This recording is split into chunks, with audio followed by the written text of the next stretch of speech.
The date is the 17th of December 2021, the third day of the 2022 PDC World Darts Championship. The evening session gets underway with a frankly terrible game between Joe Mernon and the legendary Paul Lim, in which Mernon won 3-2 after a grueling game where both players averaged 79. This game was so bad that it made the list of games that are so hilariously bad that they become iconic. However, what was to follow was far more iconic than anyone could have imagined. Willie Borland vs Bradley Brooks was the next game, with two very exciting young players gracing the Ali Pali Oki. Borland was making his Ali Pali debut, qualifying through the Pro Tour Order of Merit, having missed out by just £250 in the previous year.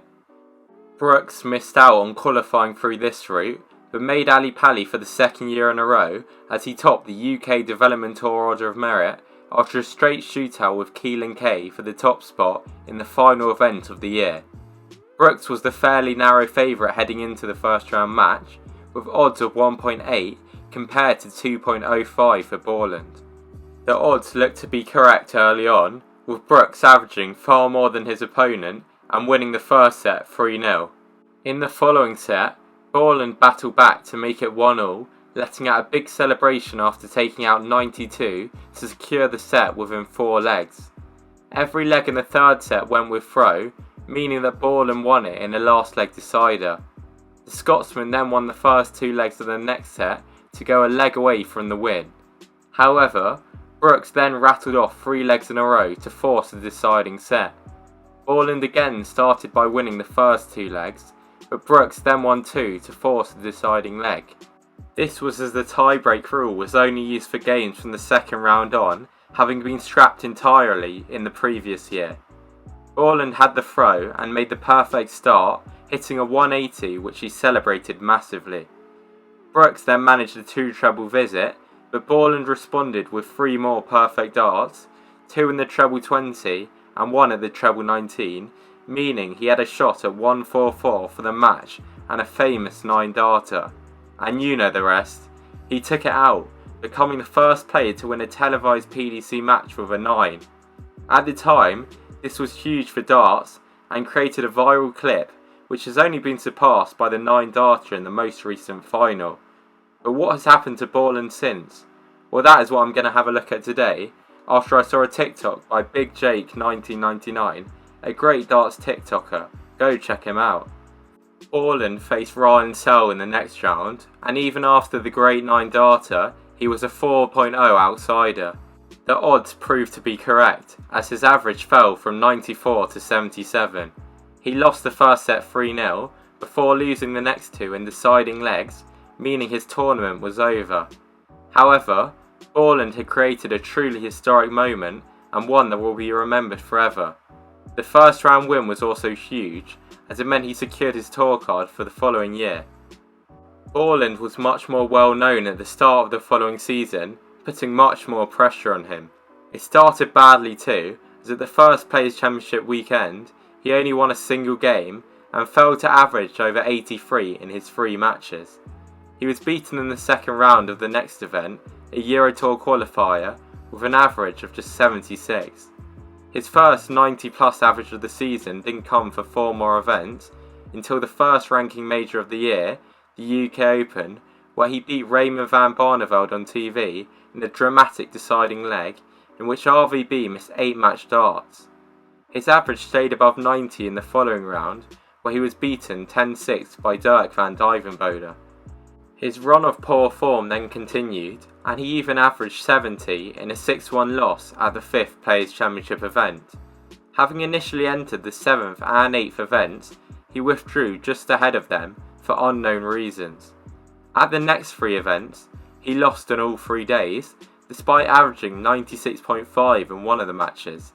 He then lost another 3 games in a row, before breaking the streak with a win over Vladimir Anderson, where both players averaged in the low 70s.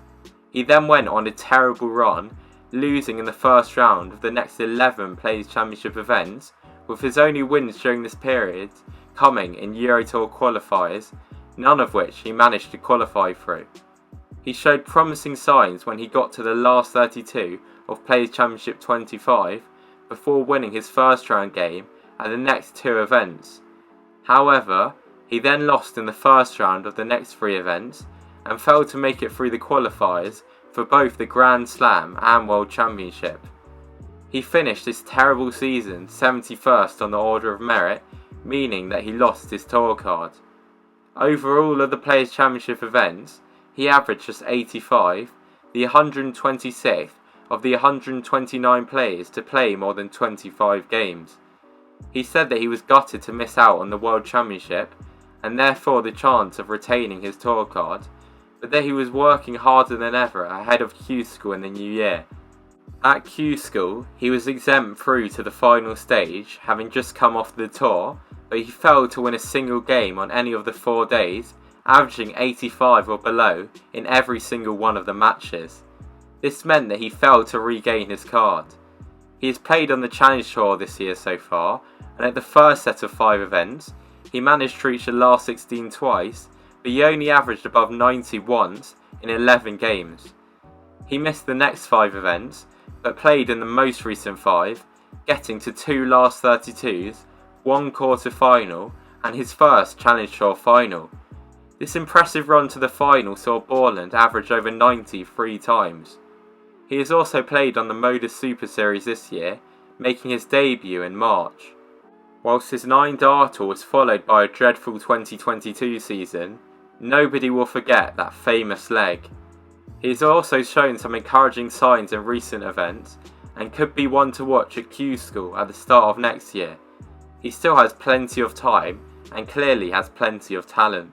For those of you still watching, did you know that Borland had a shot at 144 for a 9 just a few months ahead of the one he hit? It was at the European Championships in 2021 where he faced Joe Cullen in the second round.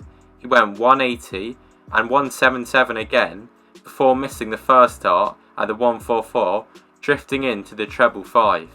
He ended up losing this match 10-5. We also recently saw Brooks, who was on the receiving end of the 9 at Ali Pali, hit his first 9-darter in the PDC at a Players Championship event. That loss at Ali Pali must have been very hard on Brooks, as there was nothing he could have done in that last leg. He needs a good end to this year now if he wants to keep his tour card. Otherwise, we could see both Brooks and Borland at Q School in the new year.